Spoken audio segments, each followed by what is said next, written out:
So I was watching Racer X's video where he's talking about how there is way too many C8 Stingrays in existence, and it's basically piled up in dealership lots, and they are dropping the value down where you can get Stingrays for pretty good money, about in the 40 to 60K range you can get some Stingrays at now. But the reason why there is way too many cars is a problem that Chevy themselves created.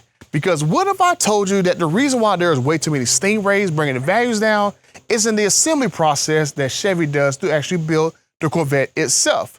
And me being the Corvette ambassador that I am, with a Stingray in my possession and a C8 06 in my possession, I figure who better to talk about this problem than Butter the Insider. So we're gonna talk about this problem in this video, basically right now.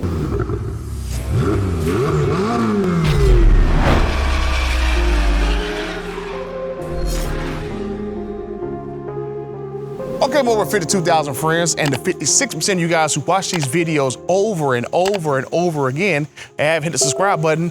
I mean, come on, man, we're buddies now, man. You watch my videos for months, even years in some cases. Help a butter out, like the video, subscribe to the channel, and help me get to 100K subscribers.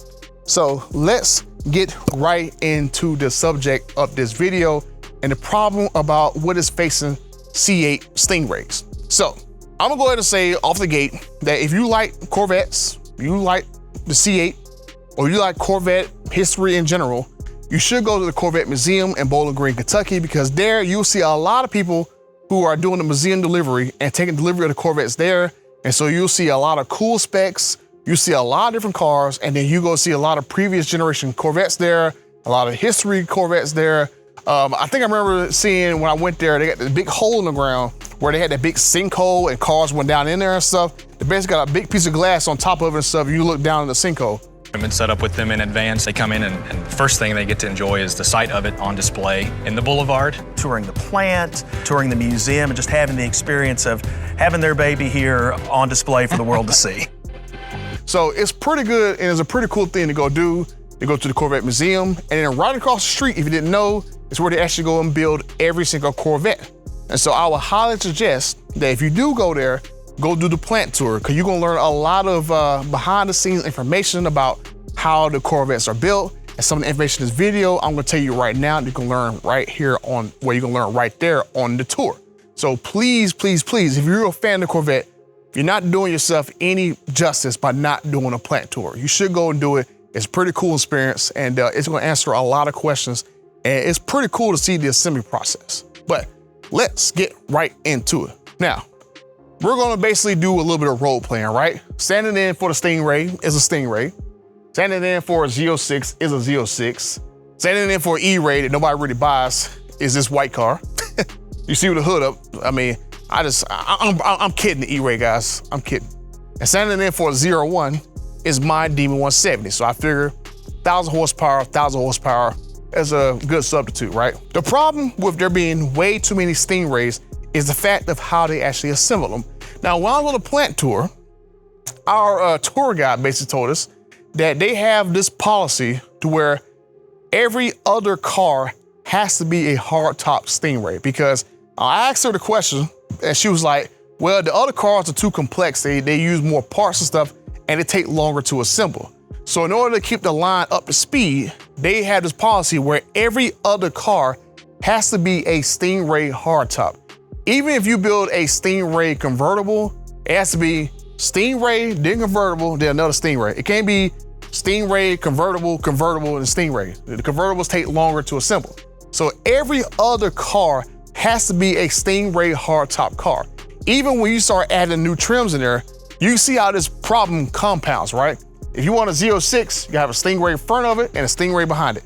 If you want two Z06s, you have a Stingray in front of it, Stingray behind it, and then basically another Z06 and then a Stingray behind that. So you have 3 Stingrays for 2 Z06s.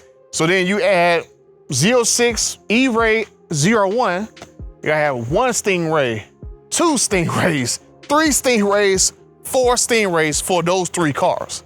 So you're all gonna get to this point to where you're gonna have way more Stingrays than every other Corvette because of that policy that they enacted and stuff. And that is where you're gonna see this saturation that basically Racer X talked about. There's way too many cars out there, right? And I see it here at my local Chevy dealer. But you can see that this problem is piling up where there's way too many Stingrays and not enough of the other cars. And so, like I said, that is basically the problem. And that's why the value of these cars are dropping, because there's way too much supply and not enough demand. And so until Chevy kind of changed its policy of them building one Stingray after every car, they're never going to the point to where they kind of like diminish the supply of those cars for basically the demand to catch up. And I mean, it's not really a problem if you're like somebody who's a fan of basically the C8 Corvette, you want to get into one and you can't really afford $70,000, $80,000 for some of these specs. I mean, it's not that bad of a decision to wait maybe a year or two, have one sit on the lot, especially a used one or a new one that's sitting there, and then you get one at a very good deal. I mean, I've seen even Z06s sitting where they're like $20,000, $30,000 off, right? I mean, it just happens because they're just sitting.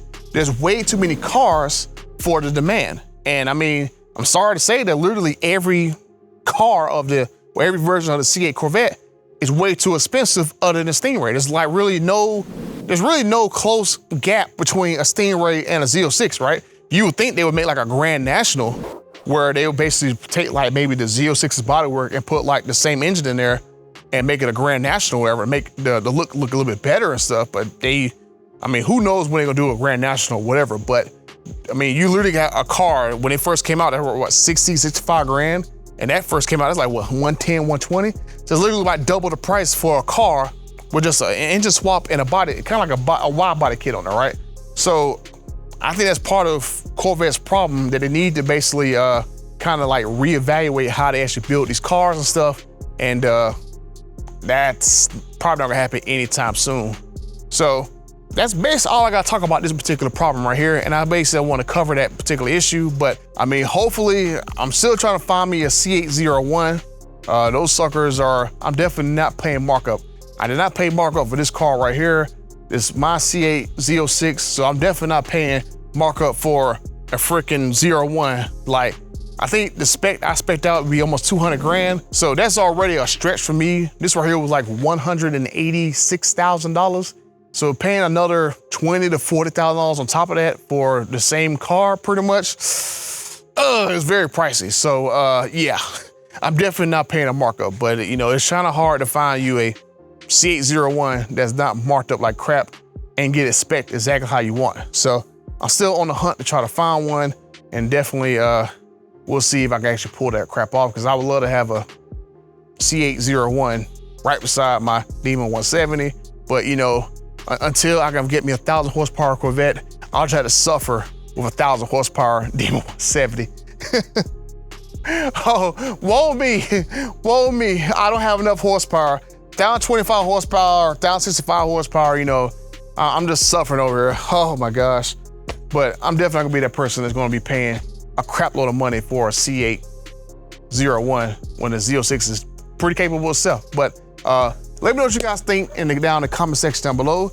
Do you guys think this problem with the Corvette gonna get better, or is it gonna get worse as basically Chevy adds new trims? Because they probably gonna add at least, I didn't even think about that. They actually added the C8 ZR1X. So that's literally another car. So they're going to build even more Stingrays as they build those 01s and 01Xs and stuff. So, but we'll just have to see if basically Chevy's going to have to change their policy or something. But that's basically the reason why there's way too many Stingrays. But let me know what you guys think down in the comment section down below. And until the next time, I'm out.